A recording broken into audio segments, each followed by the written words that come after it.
everyone. Today we're doing this a bit of an unusual thing where I have decided to interview other people that have interviewed me on their channels before. So it's a bit of a thing. You asked me questions, I'll ask you questions now. So I am introducing to you wonderful YouTube people, Corbin from Qliphoth Quest, which is a small occult channel on YouTube, which hopefully grows because he's an awesome guy and does pretty cool shit. So you should definitely check him out. Before we begin, I know that you have multiple names. You have your own name, obviously, you're Corbin, you have Qliphoth Quest, but on other social media platforms, you're Heathen Hermit. And Yeah. I was just very curious, where did that come from?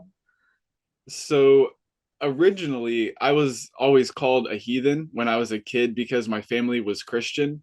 And in the area of America where I live, people are referred to as heathens if they don't believe in the Christian God, or even if they think the Christian God might be something, but they're not sure, they're referred to as a heathen.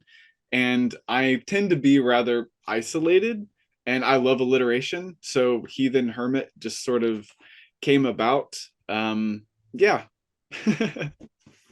I just stole my username from Moaning Myrtle from Harry Potter. Okay. Okay. I As a like it. kid, I was just into those books, and it's just something that I ended up carrying forwards. And now, obviously, on to more serious questions. I think it's kind of important to establish what do you practice exactly when it comes to occult and esoteric. That is a really good question. So for me, it's very largely about trying to define my worldview in a way that is accessible for me philosophically. And to me, that's very largely what ritual and ceremony is about. So I guess the first one answer is that I practice rituals and ceremonies. Very, very little to bring about physical changes. Some people would call like wishcraft, like manifestation and stuff like that. I tend to only do that for like other people mostly. Sometimes clients, sometimes friends, sometimes family. For me, ritual is very largely about creating internal changes. It's a form of meditation. I also do tarot reading. I also do like rune castings. That is probably the largest part of my practice is meditation, internal changes, and like tarot and divination and stuff like that. Do you have like specific systems or spirits or something that you practice it with, or is it just in general? So so when I was a teenager, I ran into a group of Wiccans and in my high school, and they sort of like took me under their wing and they like showed me the way. And then long story short, um, I started dating one of them, and then she moved away, and then like they started moving away one by one. So I slowly found myself like alone and not really like anyone to practice with or talk to about it. So I just started like thinking about it more like, I don't know, maybe you would call it shamanically, or maybe you would call it, I don't know what you would call it, but I basically stopped thinking about it as magic for a while because the friends that I did have left sort of scoffed at the idea of magic and sorcery.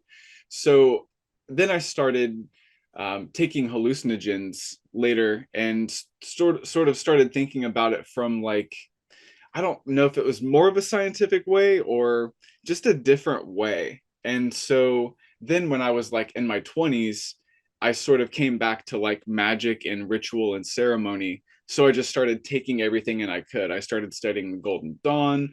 I started studying shamanism. I started studying like just anything I could get my hands off, anything I could get my hands on, alchemy, older Egyptian systems, Norse systems, everything I could get my hands on, Hinduism, Buddhism, just trying to extract a common truth among them. And now I'm just sort of this like amalgam chaos magician that just uses what I like and discards what isn't useful to me. And specific spirits that I work with mostly, I work a lot with Thoth, because I came in through like alchemy and hermeticism. I work with Azazel very, very closely because discipline and the idea of death has always been very close to me. And to me, whenever I think of Azazel, it's like this hooded like figure with a scythe. And to me, that's a very, very good representation of death. I work with, I guess most people would call her Arachne, but she didn't appear to me as Arachne. It was just like this spider thing inside my mind that was like weaving labyrinths of dreams and potential. I know her as Akvisha, but that might just be a mask or a facet of of Arachne, or I think other cultures like the Aztecs had a spider goddess, and some African religions had a spider goddess. So I just sort of think of her as like a weaver of potential, like to some degree, and those are probably the spirits that I work with the most.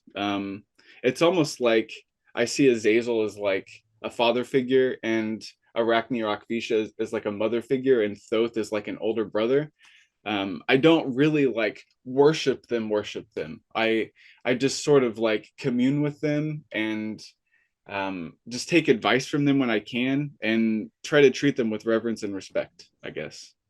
I like how you mentioned chaos magic, and that is practically the widest descriptor that anyone can probably apply to themselves, because when they apply that to themselves, it's like, well, does that mean that you play around with sigils a little bit, or does that mean that you have conglomerated a whole bunch of different traditions and no longer know what to call it? A little bit of both. I love sigils. I can't think of the last working I did in the last almost 2 decades that didn't involve a sigil or a glyph of some kind. Now, how long did you practice? So consciously started practicing when I was 13, and I'm 32 now. But my practice has evolved over time. There was periods of time where I didn't really light a single candle or like say a single N or mantra, but I was still like practicing astral projection and tarot reading and stuff like that. So I would say I've been doing rituals for 13 to 15 years, and I've been practicing for 19, almost 20. It's so interesting for me to hear about people that come into this when they're still teenagers, because their experiences tend to be largely different than Mhm. anyone that has ever touched upon the field when they're already an adult. Any like specific screw ups that you did as a kid? Because that must have been a very unique experience coming in so early. You know, I made a lot more mistakes as an adult, more mistakes as an adult because I got cocky. When I was a teenager, probably the biggest mistakes were not thinking about the consequences of what I was doing long term.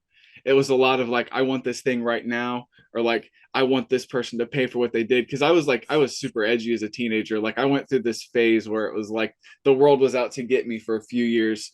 Um, so mistakes more or less was just not really planning ahead. It was like, oh, I want this thing to happen, so I'll do this spell, and then halfway through the ritual or whatever, I'm like, wait a minute, I should have done this instead of this, and I should have done that instead of this. And so really just skipping the basics, probably having a good foundation of meditation and knowing what I was doing and not just jumping into things. Like I used to dive head first into things, I guess is probably the best answer.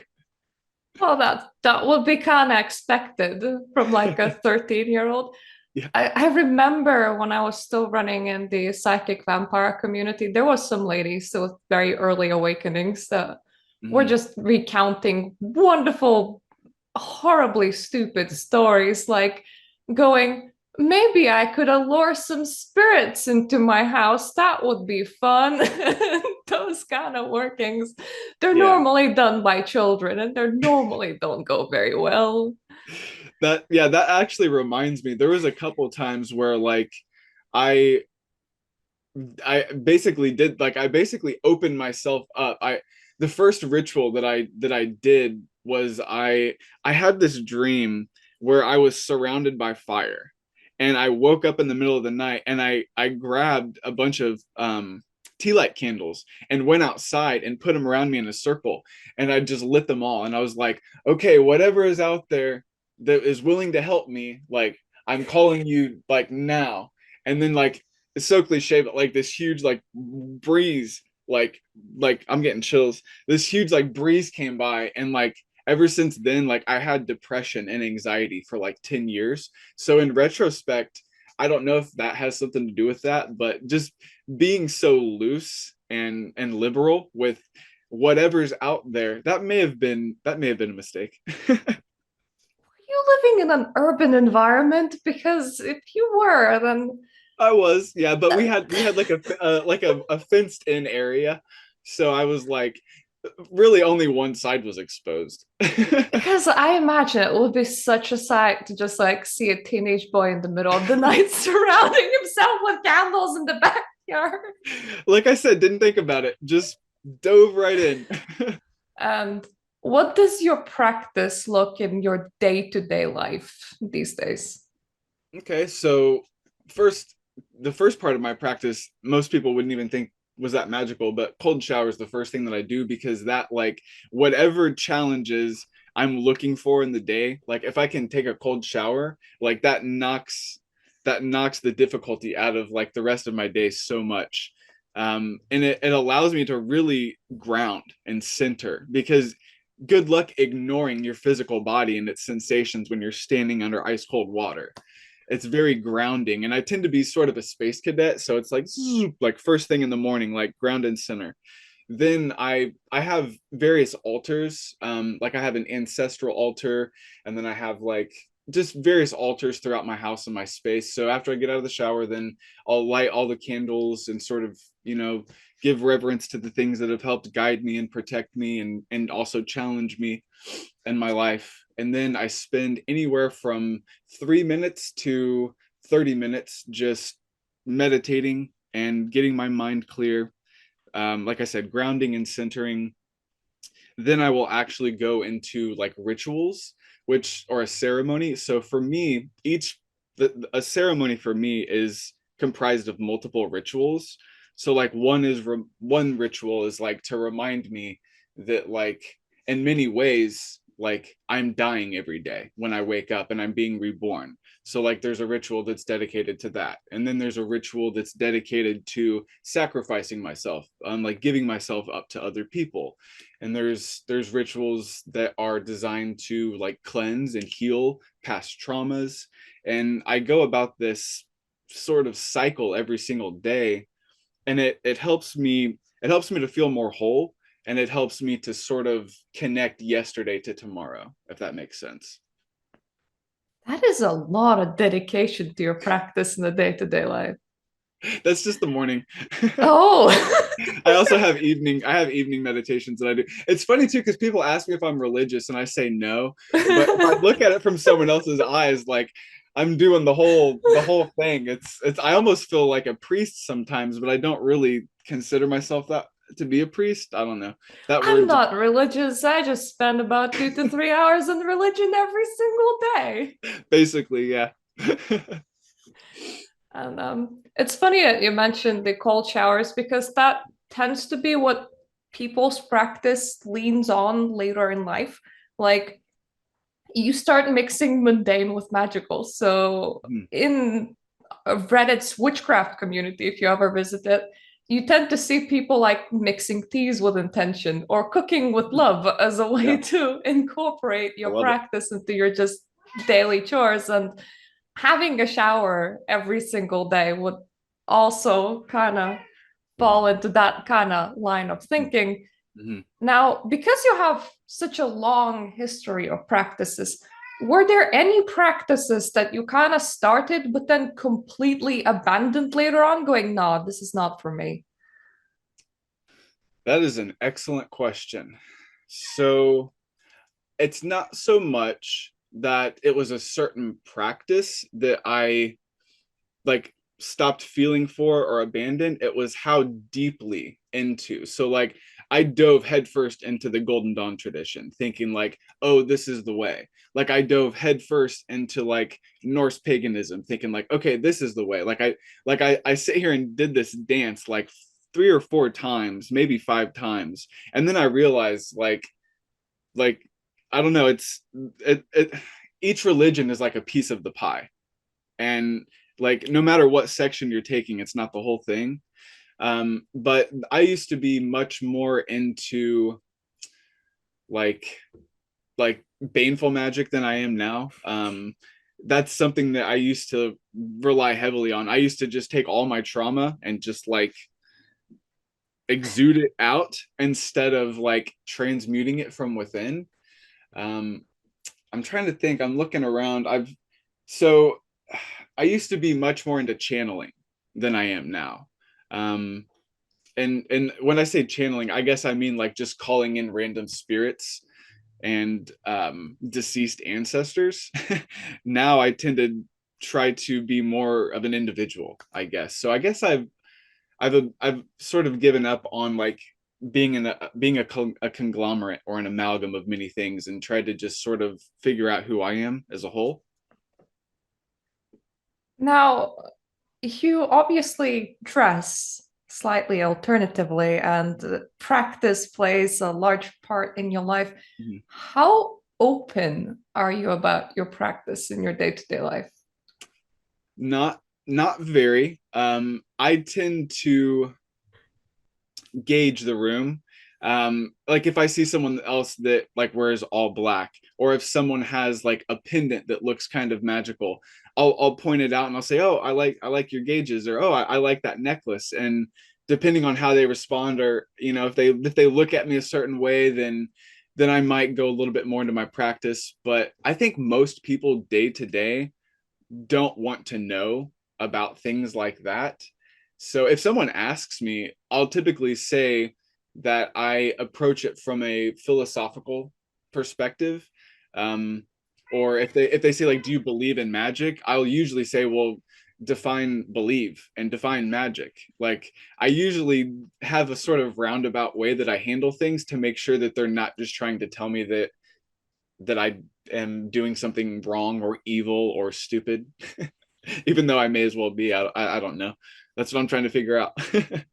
Because you practice so much and you're an esoteric consultant.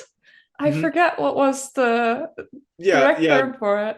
yeah. Basically, I do spiritual consultations or esoteric tutoring. That's the two part-time jobs that I have, which I'm also a student, so I tend to be very busy, and I run the YouTube channel. So basically, I take two forms of clientele. One is for teaching, like how to read tarot, or how to like generate your own ceremonies, how to astral project, stuff like this. And then the other half is people that are like, I don't know what I'm doing and I screwed up my life, help.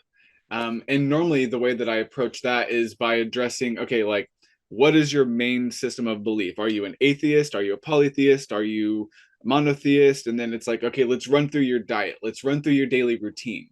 And it's funny because all too often people are having spiritual issues, but it's because of things that they're doing in the mundane world that is causing their mind all kinds of chaos. That people often say that emotions are or the body's reaction to the mind.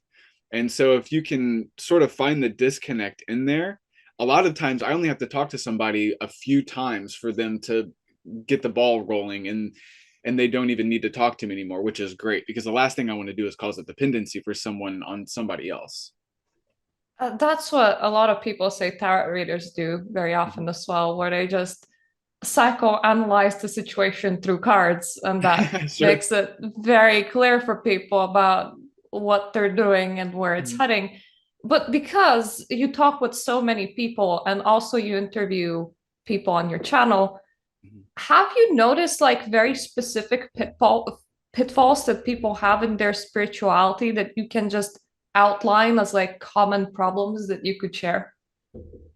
Yes, probably the most common problem is somebody not associating what they do with how they think, or not associating how they think with what happens to them. One of the first things that I normally teach is something called neurolinguistic programming, because people have such a negative self-dialogue with themselves. And that is probably the most common thing, is somebody either not shedding their cultural conditioning or even challenging their cultural conditioning, or they they grew up with abuse of some kind and they think that it was their fault, and they self-deprecate themselves. And like I said, that negative self-dialogue is probably the most common factor that is a pitfall for people. So you now have a YouTube channel. How did you come up with the name for it? So I didn't even want, it's not that I didn't want to start a channel, it's that it started off as a private like video journal basically. And I was recording my own meditations and my own ceremonies. And I would also like I would upload unlisted videos for my clientele to like show them the ceremony that I performed for them, or to show them the tarot reading that I did, because I have people that are like 13 and a half hours, which is so weird that like in Australia they have half-hour time zones. Like one place in Australia is 13 and a half hours away for some reason. Anyway, I digress. Uploading the videos allows me to send it to them so that they don't have to be awake at 3 in the morning when I am, or vice versa. And then it sort of came to be like there were things that I wanted to know that I couldn't find on YouTube. So I'm like, if I want to know, other people probably want to know this stuff too. And it was like, okay, fine. Like, I'm going to make this channel not private anymore. And then I started talking to other people, and I was just like, man, like it would be really cool to sort of show how broad the practice of magic is, because people who don't practice magic, they see it all like the Hollywood thing. Like, we're all like, you know, we're all lighting candles and we're all like slicing our hands with a knife, and like we're all like stealing children and stuff. And it's like most of us, like most people who practice magic that I know, don't light a single candle. Like they don't like use a single sigil. Most of the That's another thing that I love is talking to people who practice magic that don't even realize they're practicing magic. Like, you know, like the grandma who puts love into the food, sort of like you were talking, is that is one of the most magical things to me, because intention is, I always say intention is 9/10 of the issue. Like the way that you do something determines the effect that it'll have, I believe. I very often tell people that the occult is a lot more mundane than they realize, because every single person that comes in just has this very weird attitude of we're just like these weird mystical people that are completely disconnected from the Yeah. regular day-to-day life. And it's like you're effectively looking at what is just another type of spirituality. You just encounter it less, and that's why it's weird for you. But now that you had made your YouTube public and you started putting out videos, how does that feel? Like, what does that journey look like for you? Do you like it? Do you regret it? Are you looking forward to what comes next? It's a very large balance for me currently between understanding that I'm doing it to help people, but also not seeking the validation of those people that I'm trying to help. And it's difficult to do that sometimes, because like I said, I want to do this to help people, but I'm sort of reliant on them, which makes me vulnerable, which is good to some extent. It's good to be vulnerable, but it just feels weird to have to care about what other people think. And and sometimes I'll find myself like recording a video and then I'm like, maybe I should have said that differently. But the one thing that I want from my channel is to be authentic and to be genuine. So it's I don't regret it. It's been very thrilling. It's allowed me to explore my own opinions even more deeply, because when you have to explain something for someone else, you have to sort of break it down and into something that isn't just intimations and images. So it's allowed me to understand my own practice more, but it's been a balance, like I said, between making myself vulnerable and not caring at all what people think, which has been really weird because I typically don't really care what other people think of me, to you know, to a large extent. So this has been a really, it's been a transformative process, I guess I'll say. because you say that you have to sort of care about how you phrase things, were there Mhm. like unpleasant interactions that you had with other people, or has it been pretty chill? Is it It's like internal, or is it something external from other people towards you? so so far the only like sort of like abrasive things that I've had to deal with are, and I don't want to put any particular community like on blast, but I get a lot of people saying like y'all need Jesus. Like that's probably the biggest comment. And my reply to that is always, how do you know we haven't found Jesus? Like, how do you know that I didn't, like I used to be a Christian and now here I am.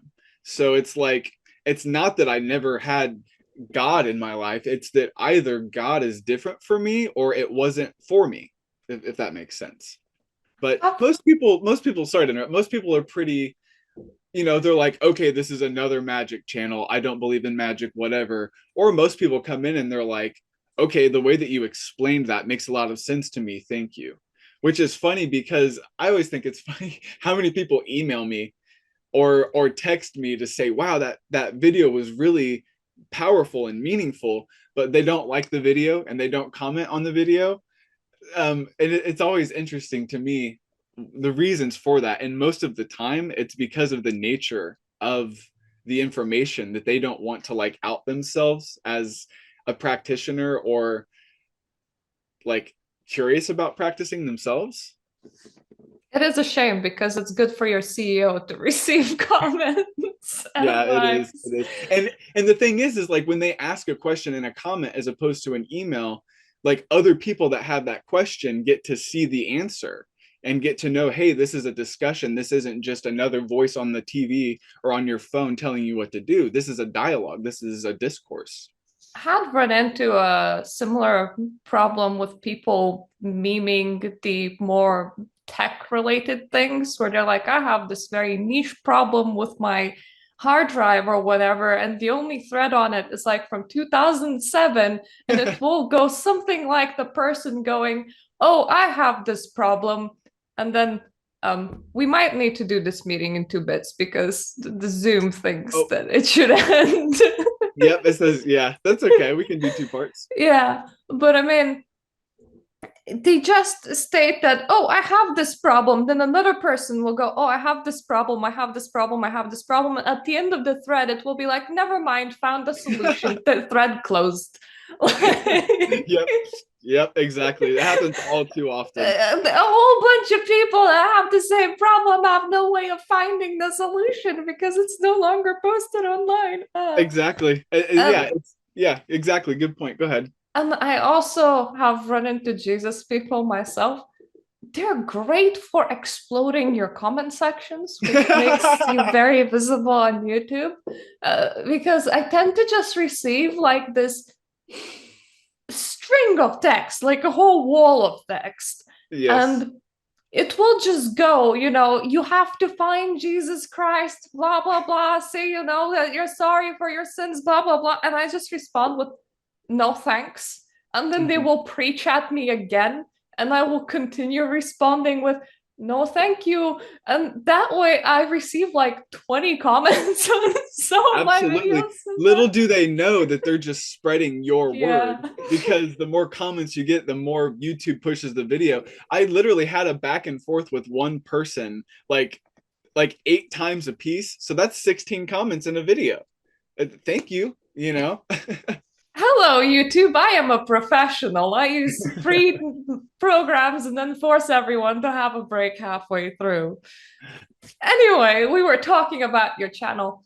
How did you come up with the idea of actually like talking with other practitioners and interviewing them? Honestly, there's another channel that requested to interview me first, and then sort of having a discussion with them. The channel is Dark Side TV, by the way. So having a conversation with them, it was about like, how do we how do we move forward with this? Do we do like a partnership thing? And it was sort of like I found that I had more time to do it, so I decided to start reaching out to people. and for whatever reason, people started reaching back. And I guess it's sort of a mix between inspiration and other people, and recognizing that multiple perspectives can be a beneficial thing. But yeah, I have to give credit to my buddy Elijah.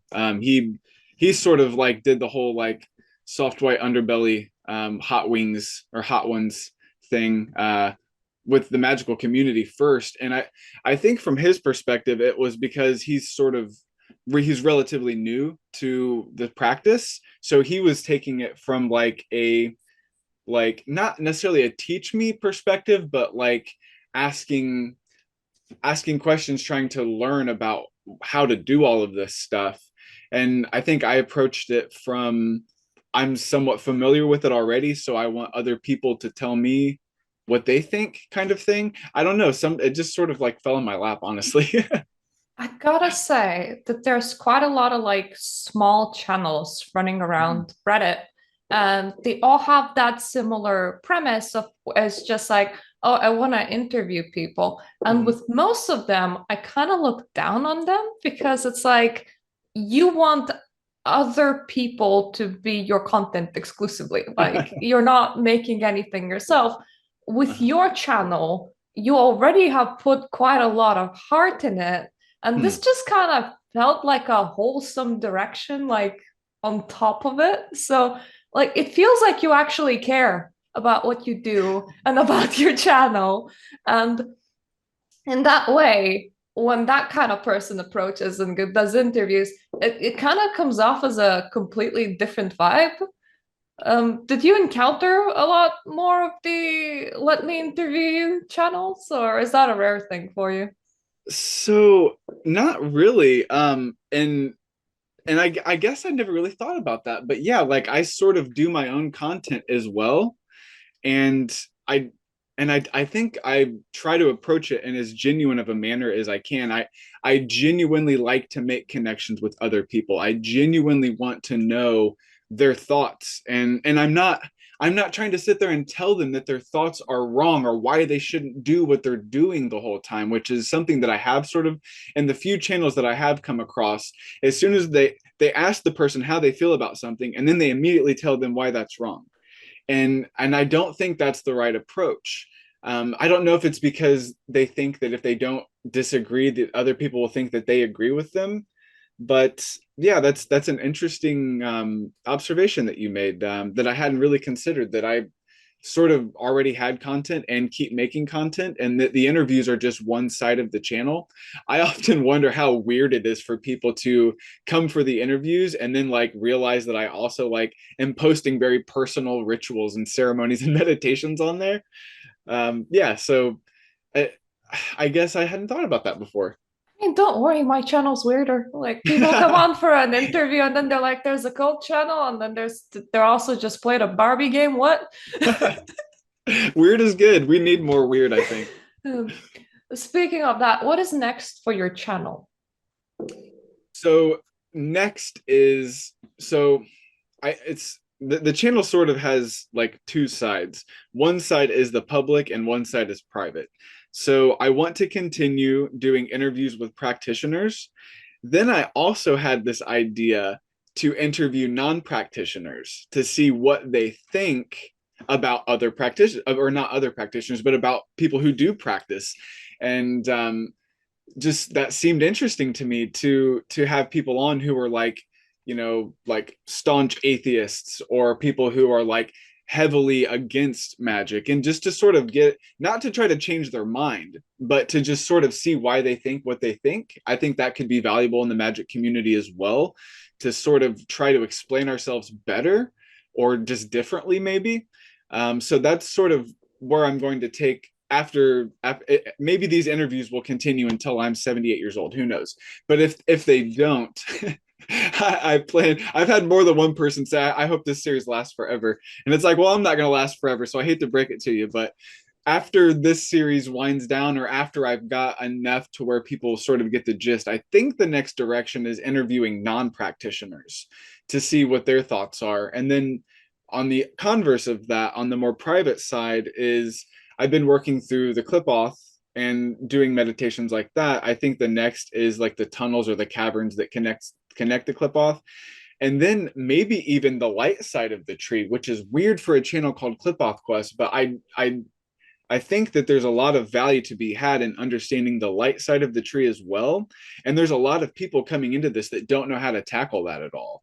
So I've had a few requests on, hey, what about the Sephiroth? And it's like I certainly plan on getting around to it.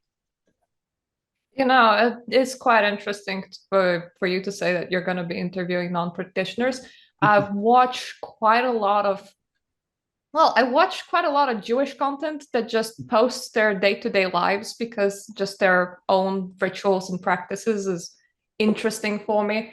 But Sure. also I have watched quite a few channels whose main thing is that it's priests talking about their perspective on everything.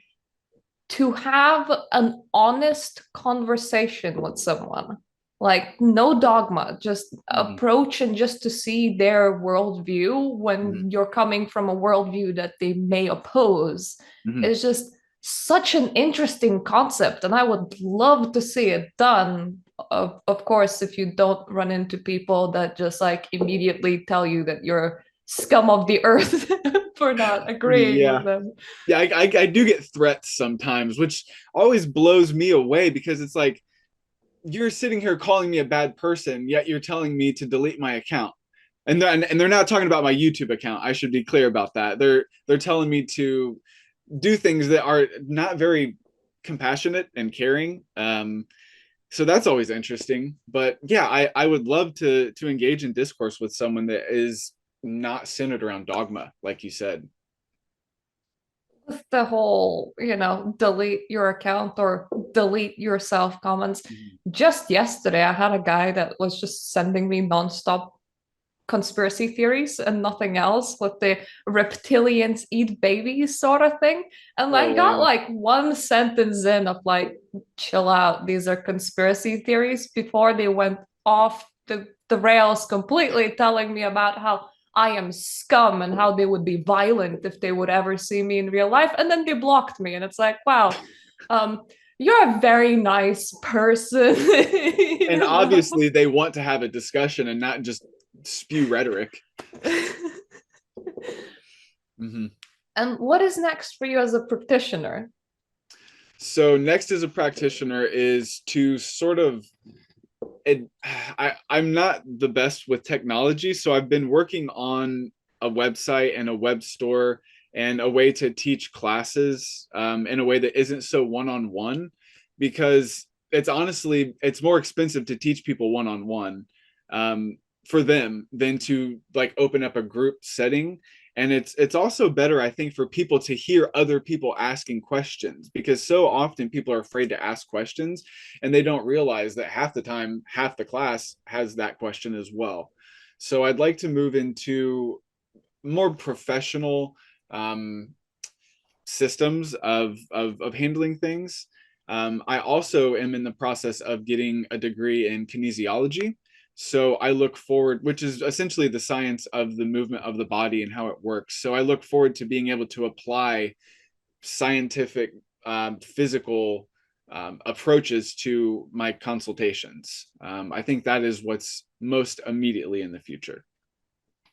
Do you have a working link for the website yet or no? I don't. I wish I Oh, did. I wish I did. And it hurts me to say that because I actually had something, and then there was a miscommunication and everything went wrong. So I'm currently working on getting something else up. I have the YouTube channel and I have an email that people can contact me by, but that unfortunately that's it for now. so if people want to buy your consultation services, they Mhm. would have to email you and Mhm. inquire you about prices. Wouldn't that be Yeah. correct? Yes, that is right now how it would be. But honestly, what it has been so far is it started out where this is how it all started for me basically was somebody was having an issue on Reddit, and I and they said like message me privately if anyone can help me. So I just reached out and was like, like what's going on, talk to me about what's been going on in your life. And then that turned into one-on-one Zoom calls, and then their life completely 180'd. So they told like 3 people about me, and then those 3 people told 3 people. So now I've got like dozens of people that has just spread by word of mouth. And I don't still consult all of these people. Some of them are just like a one-time thing, some of them are like a 3-time thing. But yeah, that's one reason why I don't have a website, because it's been so like word of mouth oriented that people are just like giving my number to other people. Obviously I tell them that they can first, but I would really like to sort of get a more professional website and things up, so that I don't have to say, yeah, just email me. It's like I can actually give them a link to a website, and they can see the customer reviews and the clientele reviews and stuff like that. So let's say that somebody's now wondering, whether or not they should like reach out to you through email because they Mhm. saw this video and they're just very unsure because they don't know what you're offering and what the Mhm. prices for that sort of are. Could Mhm. you like quote like the most common things and what you charge for them approximately? Yeah. So the first thing that I do is when the person contacts me, I let them know what to expect. I let them know that it's going to be a very open atmosphere where I am actively listening to them. I'm not going to judge them. I'm going to ask them to share a basic daily routine with me, a basic belief system, and I'm going to suggest alternatives for them that we can then discuss that might work out for them. And then like we sort of check in weekly. And a lot of times what happens, so the first consultation is always free, because a lot of times I just make a suggestion and then that person's like, "Oh, wow, why didn't I think of that?" Or, "Oh yeah, someone else told me that and I didn't really think it was valid."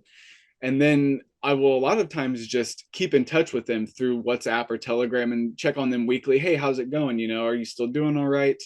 But typically, I will charge $20 an hour for a consultation, which we can break it down into half hour or hour. It just depends. And I charge $50 an hour for tutoring. And people seem to be pretty happy with that so far. Um, so I would say go ahead and expect that. But obviously, if we need to work on something, if you need to do a payment plan, or if you don't have the money and you really just need someone to talk to, obviously I will make time for you, even if it's only once a month.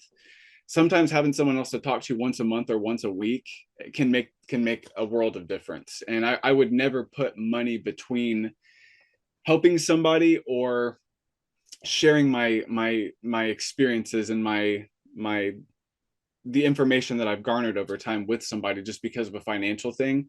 I just I set a price because most people are more than willing to pay it, and the people who can't pay it, it's not a big deal. Contact me anyway, and we'll work something out, because I care more about you and your impact on the world than my wallet or my bank account, and I can promise you that. I am amazed that you have so much energy to give to so many different people. I had to outsource my Reddit DMs pretty much to coffee, going, "Hey, you pay me between $1 to $3 and I'll answer your message," just because I was overwhelmed at messages at one point, going, Mhm. I'm not gonna get to these people ever, so at the very least, this is gonna deter some of them. But Uh-huh. But it doesn't. what could you tutor people? Let's say they want tutoring from you. So most of the time it is tarot reading and the art of understanding symbolism and breaking down how to interpret symbols for yourself, or it is how to create your own rituals and ceremonies, based on things that you already either enjoy or things that you're looking into. Or it's meditation, astral projection, and scrying. Those are probably the 3 things that I tutor the most on. But oftentimes I'll begin consulting them about tarot, and then all of a sudden we end up talking about like music, and I'll teach them how to play the guitar or something like that. It's very tailored to the individual, and that's one thing that I love so much, because people really feel like I'm not just sitting here like pulling a poster off the wall and saying the same thing, like some blanket statement to everyone. I really tried to tailor the session to the individual, but it's mostly tarot, scrying, astral projection, and spellcraft, essentially. And you just mentioned guitars. So if people want non-esoteric tutoring, what do you offer? I'm a very basic guitarist, and I can instruct you in the very basics of guitar. I'm by no means a master or anything. I do play guitar and keyboard in two different bands, but it's I'm not going to be able to teach you, the masters or anything. But if you want to learn how to play guitar, I'm more than happy to teach you how to play guitar.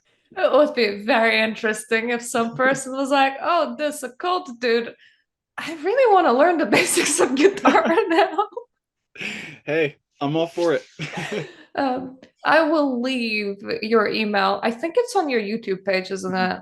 It is, and I'll send it to you in a message too. Yeah, I'll leave it in the description down below. So if anyone wants to contact you for, just live sessions or tutoring, they may do so. And I will leave your YouTube in the description down below as well, obviously.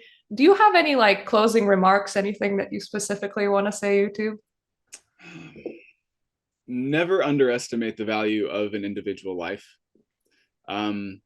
You change one person's life, and that person can go on to change a dozen's. The individual has so much impact, and if you're watching this and you don't think that you have an impact on this world, you absolutely do. I recommend really doing some self seeking and some self meditation and figuring out what it is that is meaningful to you, and pursuing that meaning to a point where you can then share it with others, because other people will probably find meaning in what you find meaningful as well. Well, that was absolutely beautiful. I hope someone is still here watching the video to the end and that message actually reached people. But Me too. thank you so much for being here. And I really wish you the best. I hope that your channel grows, because it's honestly a very beautiful place when it comes to esoteric things. And yeah, good luck with those things. Thank you for being here. For YouTube, see you the next time. Yes, I thank you for having me on. I wish you very well as well. Thank you so much.